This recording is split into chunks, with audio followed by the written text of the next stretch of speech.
Love and greetings to you from the Marriage Foundation. I'm Paul Friedman, the founder. I was a divorce mediator, but in 2001, a couple asked me to help them save their marriage. What a shock. I agreed. And so I did a deep dive. I asked my psychologist friends, my marriage counselor friends who sent me business, how should I do this? What should I do? And what they gave me, very nice feedback. Western psychologists are usually very nice people. But they said, well, listen, you're an expert in communication, and so try to convey some ideas that will help them. And I thought, I don't like that.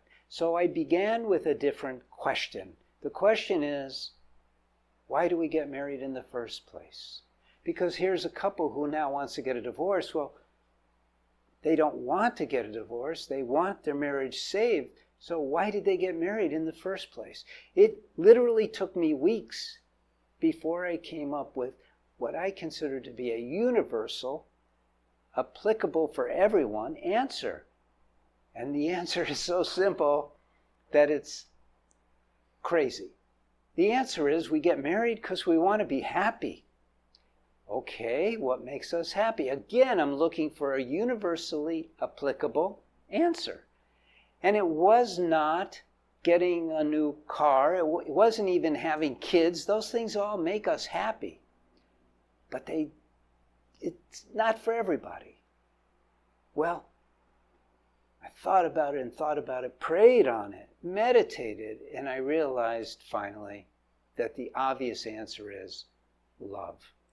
Nobody isn't made happy when they experience love.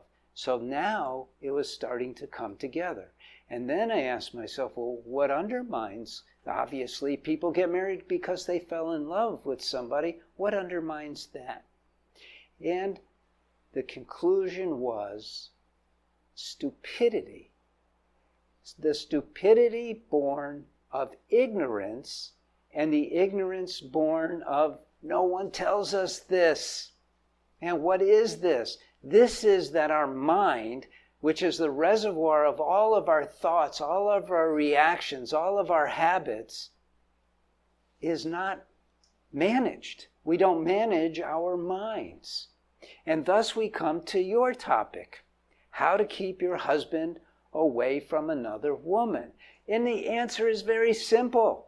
We have to go back to that love that we experienced when we met our soulmate, and we have to cultivate that love instead of falling into the trap of allowing our mind to be critical, to complain, to annoy, to not hold ourselves back when our mind is feeling afraid of something or critical of something.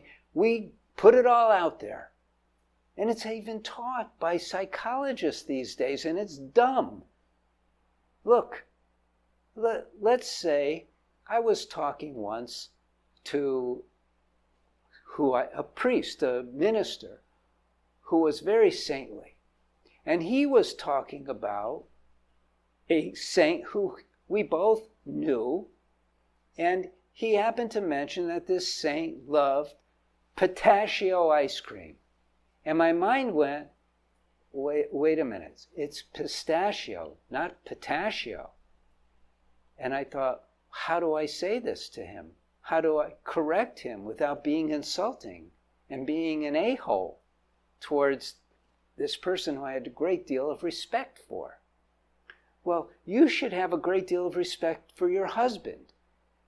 But if your husband said pistachio instead of pistachio, you'd be all over him, correcting him. And this is the problem. It's not just about ice cream. It's about everything. We don't hold ourselves back. So what we can do, in order to prevent your husband from seeking the love and companionship of another woman, is treat him the way you treated him when you first got together. You don't have to do anything special. You have to do what you did back then. And it wasn't pretend. It was just the better part of you. In other words, it was the part of you that wasn't interfered with by the mind. And this is the game changer. You cannot tell your husband what to do. You cannot, if you probably have tried, you cannot tell him, don't see her. What are you doing to our family? You don't know how much you're hurting me. These things don't matter.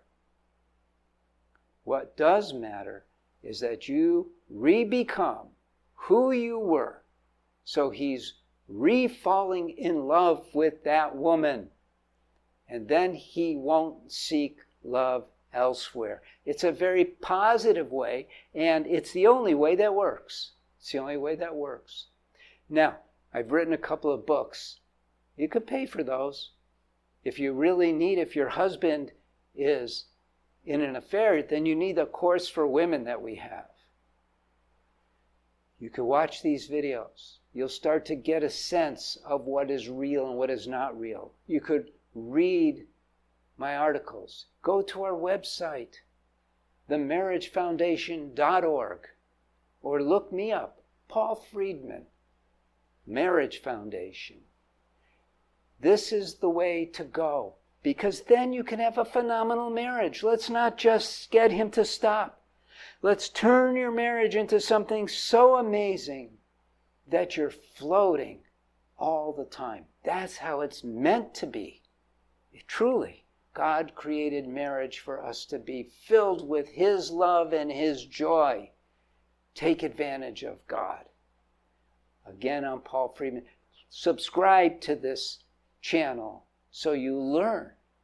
Like this video so we get more people liking it, and share the video so more people can discover the right way to find true love and happiness in marriage. God bless you. Thank you for stopping by. See you again.